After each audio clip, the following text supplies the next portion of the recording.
nós vamos dar sequência, não é? Nos vídeos que nós estamos gravando essa semana, que é a parte que é o compêndio dos vídeos para funcionar como um manual introdutório para aqueles que querem conhecer eventualmente a Sala dos Mantras, podem ter esse contato inicial e, assim, eventualmente podem participar com a gente, não é? Fazer algum ciclo, ou até mesmo estar com a gente, dependendo do envolvimento, né, e do interesse, né, que a pessoa tiver. Nós já falamos sobre o conceito da Sala dos Mantras, nós falamos sobre o processo nós começamos a falar, né, brevemente sobre a Torre dos Mantras, não foi isso? Quem pode me ajudar? Quem se lembra? Concluiu sobre a Sala dos Mantras e hoje vai entrar sobre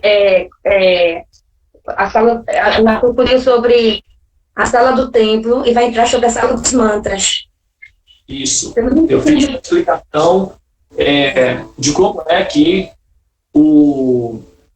a Sala do Templo, como é um templo virtual, como é que ele tem as mesmas etapas de um templo físico, né? A parte da entrada, a parte da recepção e a parte em que se faz as orações, os cantos, enfim, os mantras, e a Torre do Mantra. A Torre dos Mantras seria a parte interna, a parte mais íntima, que seria o equivalente do coração, não é?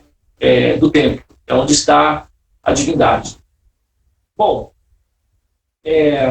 nós estamos assim, lidando com a ideia do autoconhecimento, que é a autorrealização. Uma etapa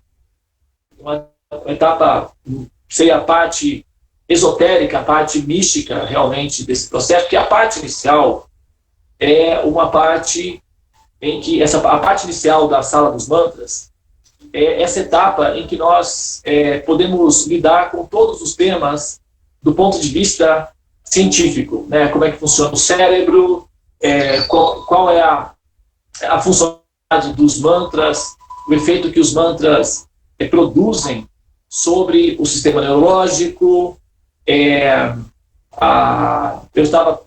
Hoje estava cantando mantra e eu estava me lembrando, né, quando a sensação que eu estava sentindo era a sensação de quando eu tinha os meus filhos pequenos e eu adorava colocar eles para dormir, né? Para mim era o meu passatempo favorito, quando eu chegava do trabalho, era colocar eles para dormir. E tinha um acordo, né, entre nós, eram dois, era o maiorzinho, o Gopala, e a minha filhinha Lila. Então, primeiro eu colocava um para dormir, o outro ficava aguardando. Depois que dormia, então, e eles gostavam de dormir comigo. Então, eu pegava no braço e ficava balançando, e cantando uma musiquinha, ou fazendo simplesmente um barulho repetitivo, né? Um barulho hipnótico, como, por exemplo, chiadinho, alguma coisa assim. E os mantras, eles têm esse mesmo efeito psicológico sobre nós.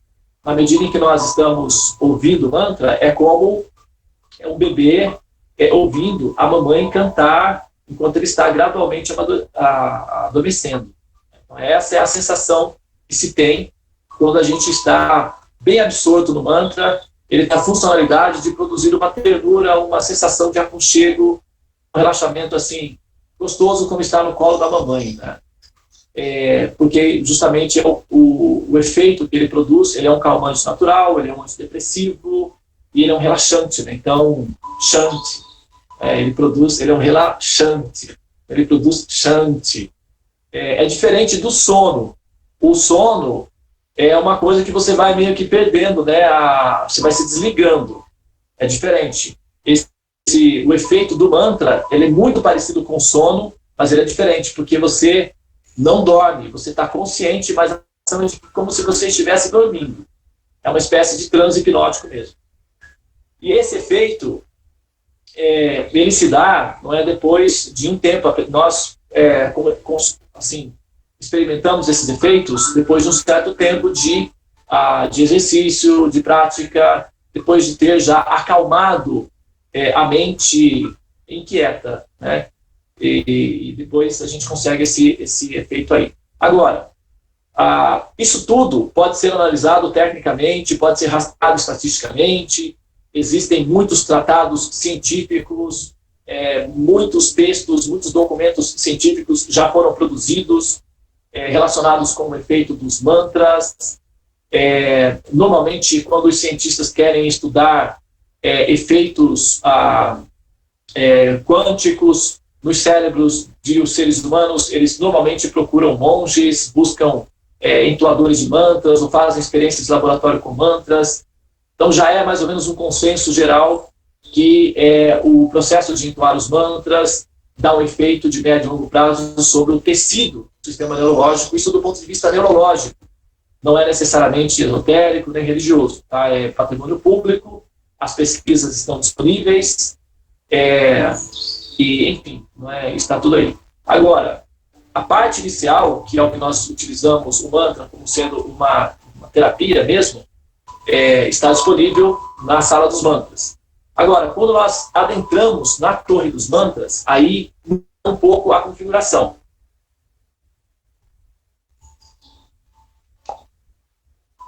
Nessa parte, muito embora não seja necessário que a pessoa participe, é uma parte já de fato que tem uma conotação mística, realmente, né, que tem um princípio aí espiritual propriamente falando.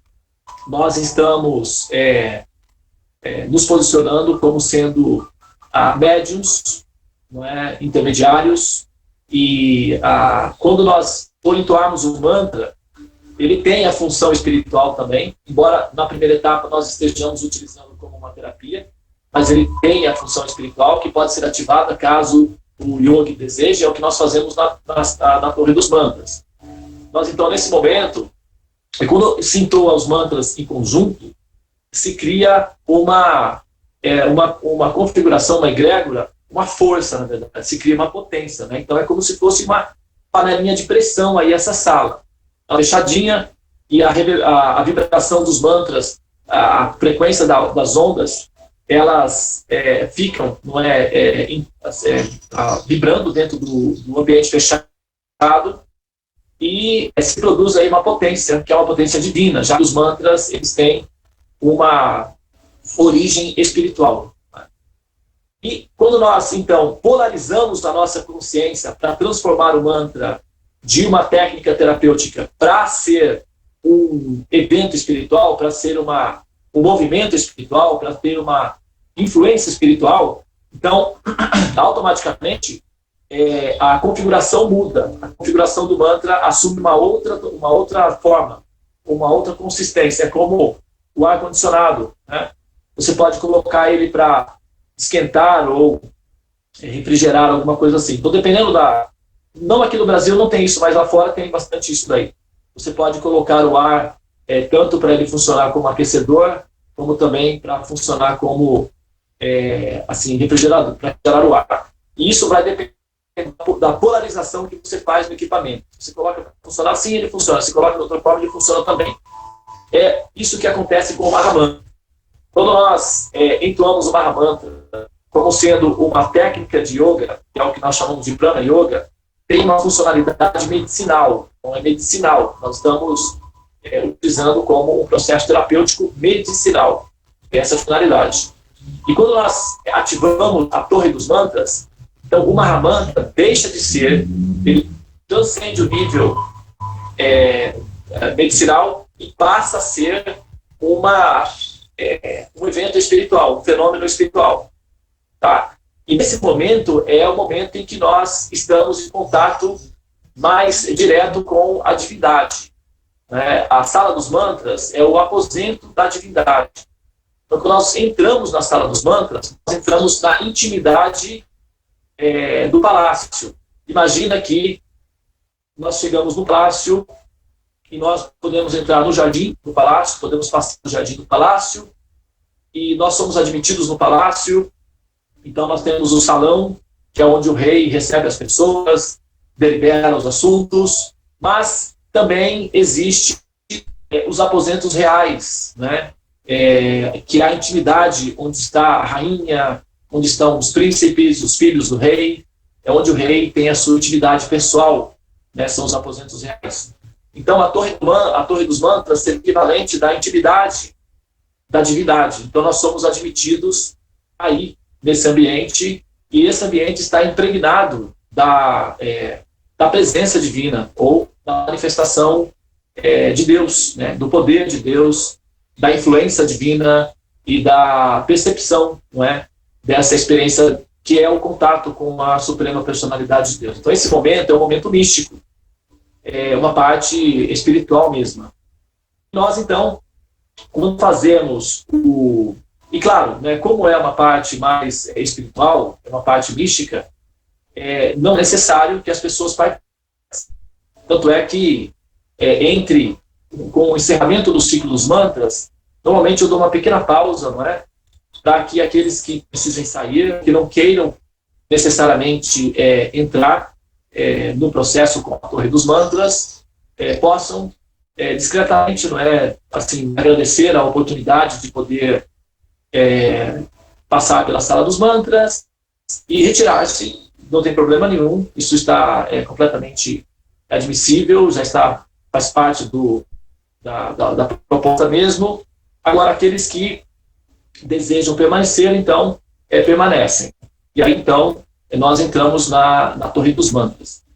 E nesse momento, os movimentos que nós fazemos com o corpo são chamados mudras. Então, nós temos mantras, nós temos yantras, nós temos tantras e nós temos mudras. São diferentes criptografias que são semelhantes a chaves, e essas criptografias, elas produzem um efeito tanto a nível biológico, a nível da estrutura mesmo do sistema nervoso central, como também produz um estado de alteração psicológica, dá um efeito psicológico sobre aqueles que os utilizam. E, finalmente, dá o efeito de não configurar, mas ativar a glândula pineal, que é um aspecto bastante confidencial do processo todo. A glândula pineal, ela está ativa durante todo esse período, mas no momento em que se faz os mudras, que tem uma modalidade, porque é a consciência é o estado de consciência que determina as coisas. Não é exatamente o protocolo em si. O protocolo, ele dá uma base para a gente se orientar. Mas o que ativa, de fato, todo esse processo mais místico, mais espiritual, é o estado de consciência que a pessoa tem, né? E, nesse momento, como a pessoa está conscientemente predisposta à experiência mística do contato com a divindade, então os mudras são ativados. Então, esse mudra, que é a mão esquerda sobre o Anahata Chakra, que é o chakra coronário, nesse ponto aqui, tem a seguinte funcionalidade. O nosso cérebro, ele funciona como um X, tá? O lado direito do cérebro, ele opera as funções do lado esquerdo do corpo. E o lado esquerdo do cérebro opera as funções do lado direito do corpo, tá? Então, por exemplo, quando você vai abraçar uma pessoa, como nós somos pragmáticos e o nosso ambiente de ação, nosso campo de ação é basicamente formado assim, de pragmatismos, então a tendência que nós temos ao abraçar uma pessoa, se você observar, é abraçar do lado direito, né? Existem mais pessoas, é mais comum pessoas que sejam destras, né? Ou seja, que usam a mão direita. Por quê? O lado esquerdo do cérebro é o lado que opera as funções analíticas, as funções pragmáticas, as funções racionais, imediatas. E como nós somos pragmáticos, então todas as funções externas também acabam assumindo essa conotação. Então, por exemplo, nós abraçamos do lado direito. Se você observar, abraçar alguém, ela automaticamente, naturalmente, intuitivamente já oferece o lado direito, né? Agora, é o lado esquerdo do cérebro que está funcionando, que é o lado pragmático, analítico, racional e objetivo, né? Agora, quando você quer abraçar, por exemplo, uma pessoa, isso tem a característica emocional. Quando você ama uma pessoa, o ideal é abraçá-la com o lado esquerdo, porque você coloca o coração em contato com o outro coração e, ao mesmo tempo, automaticamente, esse movimento ativa o lado direito do cérebro, que está operando o lado esquerdo. Então, é o lado direito do cérebro que entra em funcionamento.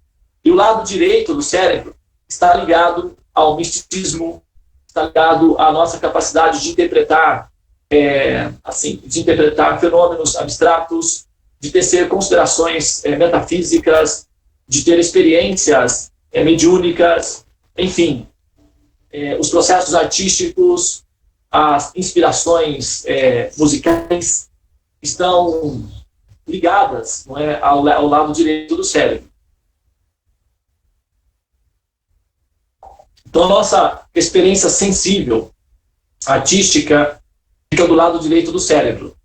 E, ao mesmo tempo, é o lado que se ativa quando nós estamos meditando, quando nós estamos orando, quando nós estamos entoando mantras. É o lado direito do cérebro que está em atividade, está predominando, né? Tá no controle das operações.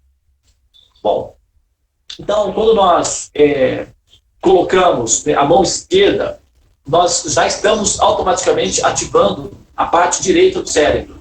E a mensagem que nós estamos mandando para o cérebro, para ele funcionar em harmonia com o nosso estado de consciência, que nós estamos nos predispondo a nos conectar com a divindade. Por quê? A potência dos mantras, a força dos mantras, é externo à nossa interferência. Não somos nós que produzimos essa potência por cantar. Não é isso. Na medida em que nós estamos entoando mantra, nós estamos recebendo a vibração. Nós estamos como se nós estivéssemos mexendo a taça. Nós somos receptores de sinais. Então, nós estamos recebendo sinais. E esse sinal, ele é captado pela glândula pineal. É a glândula pineal que armazena os sinais que são recebidos de fora. O mantra, ele é uma antena, né? Ele é um sinal, desculpa. A glândula pineal é a antena que recebe o sinal. E na medida em que a antena está bem posicionada, o sinal é melhor recebido, é melhor captado. E a antena é a glândula pineal.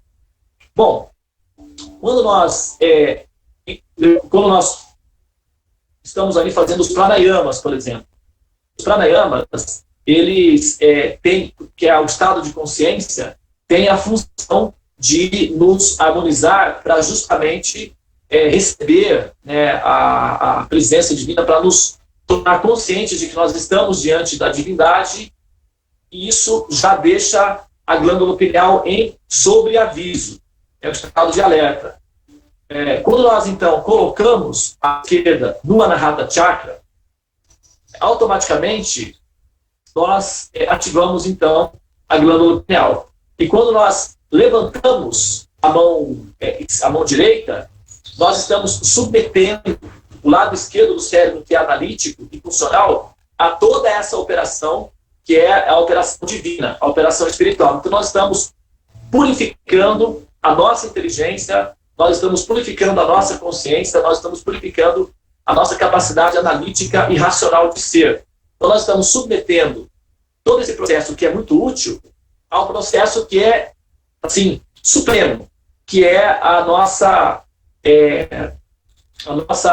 missão, a nossa responsabilidade de transcender os modos da natureza material, os limites de percepção imediatas da existência, e nos conectar com instâncias superiores, que é o que nós chamamos de instância Deva, ou conectarmos com a divindade, ou com os Devas. E é nesse momento que nós nos tornamos, então, interligados. É como se fosse o trem, né, quando o trem se atraca e se torna uma corrente única. Então, nesse momento é que nós fazemos, né, a nossa conexão com a divindade. E como nós estamos prestando isso, nós estamos simplesmente liberando aquilo que foi recebido por nós para aqueles que não têm condições de fazer todo esse processo. Então, são os pacientes. E eles, então, recebem a potência dos mantras, e mesmo que eles não estejam percebendo o que está acontecendo, como as autoridades têm acesso aos arquivos kármicos, as alterações kármicas são feitas no nível da administração da divindade. Então, basicamente, quando nós fazemos o banho dos mantras sobre os pacientes, nós estamos alterando o karma desses pacientes. Tá? Então, é uma alteração kármica. O karma é um processo que pode ser alterado, sim. Ele, inclusive, ele é um mecanismo flexível e ele não é, assim, em toda parte, em absoluto, em 100% da sua configuração, ele não é um princípio determinista. Na verdade, a maior parte do processo kármico, ele é flexível, ou seja, ele é volátil, ele pode ser alterado a qualquer momento, mas se ele não for alterado, ele vai seguir uma linha já pré-estabelecida. Do contrário, se houver assim, movimentos que justifiquem as alterações, elas são realizadas, porque o karma, ele é um princípio de correção. O karma, ele é um programa para nos nortear a admitirmos ou assumirmos posições nobres e conscientes em relação à responsabilidade que nós temos em relação ao outro, nos nossos atos. Então, o karma, ele é produzido quando nós criamos sofrimentos ao outro, devido ao nosso desejo de explorar a energia de Deus, ou nos tornarmos pessoas de posse ou de poder, devido à nossa inexperiência em termos de lidar com o poder e a nossa ansiedade em queremos experimentar as sensações, que sejam elas de prazer ou de felicidade. Então, no nosso ímpeto de buscar o prazer e a felicidade, e também de posse de algum poder, nós eventualmente produzimos sofrimentos ao outro. E esses sofrimentos ao outro, eles são o que nós chamamos de karma. Eles são recebidos e vivenciados depois como consequência.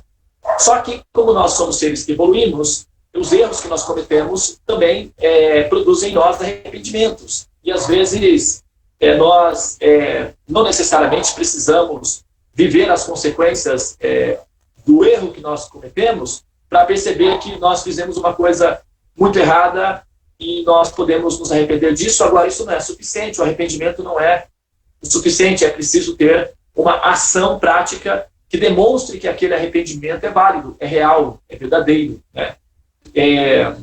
E aí é quando nós nos tornamos resilientes e admitimos que nós erramos. Quem conhece as terapias, por exemplo, do A ou NA, sabe que isso está relacionado com o quarto passo, por exemplo, né? Que é um reinventário moral. E esse reinventário moral é justamente aquilo que demonstra o nosso estado de consciência evoluída, né? Então, como nós queremos nos curar dos nossos erros cometidos nos personagens anteriores, e até mesmo com esses personagens que nós estamos vendo atualmente, nós desejamos sinceramente nossa cura. Então, o que nós fazemos? Serviços voluntários. Nós estamos trocando, ou pelo menos estamos pleiteando, né, as punições kármicas por serviços voluntários. É como, por exemplo, quando a pessoa é flagrada por algum crime e ela tem a opção de produzir serviços voluntários. Não são todos que têm essa opção, né? Alguns criminosos não têm essa alternativa, não, devido à natureza dos crimes que eles cometeram. Mas aqueles que são mais brandos, mais leves, que cometeram pequenas infrações, são admitidos entre aqueles que podem realizar serviços voluntários para a sociedade e, com isso, saldar a dívida social que tem para com os demais. E nós estamos aqui, né, aceitando esse programa de serviços voluntários para justamente corresponder à nossa consciência de que nós cometemos infrações, nós não sabemos exatamente quais são. Dá para saber, se abrir o arquivo, dá para saber quais são as infrações, mas não é necessário fazer isso, porque seria uma dor a mais. Basta saber que existe a ação que está em andamento, mas nós estamos predispostos a tratar essas infrações com serviços voluntários. E a Torre dos Mantras tem, entre outras coisas, essa conotação. Nós nos oferecemos como voluntários para curar e cuidar de outros. Isso é trabalho voluntário, isso é serviço voluntário. Então, dentro de uma clínica ou dentro de uma instituição de recuperação para infratores, por exemplo, aqueles que se predispõem a fazer serviços voluntários e cooperam com os tratamentos são considerados aqueles que são os presos de bom comportamento, né? Aqueles que são acessíveis, aqueles que são suaves, aqueles que podem receber um tratamento mais suaves, menos intenso, menos agressivo do sistema de correção. Então, normalmente, essas pessoas recebem redução da pena, serviços voluntários, a liberdade condicional e etc. Né? Então, a nossa situação é semelhante a essa. Nós estamos pleiteando a liberação, né? A liberação do ciclo do samsara. O ciclo do samsara é uma prisão. Muito embora a configuração seja simulação, ainda assim tem o efeito de produzir uma sensação de realidade objetiva. E, portanto, trata-se de uma prisão muito bem arquitetada. E é uma prisão divina, em que a alma condicionada acredita ser o corpo, então ela está aprisionada a esse conceito. Como é um conceito, esse conceito pode ser desfeito, essa ideia pode ser dissolvida, e essa consciência pode ser libertada. Para que a consciência precisa despertar o princípio de empatia, de compaixão. É preciso o exercício da compaixão. A compaixão pode ser aplicada em diferentes níveis, em diferentes âmbitos. Normalmente é o altruísmo, que os atos altruístas são os movimentos que nós fazemos que são antídotos para o egoísmo.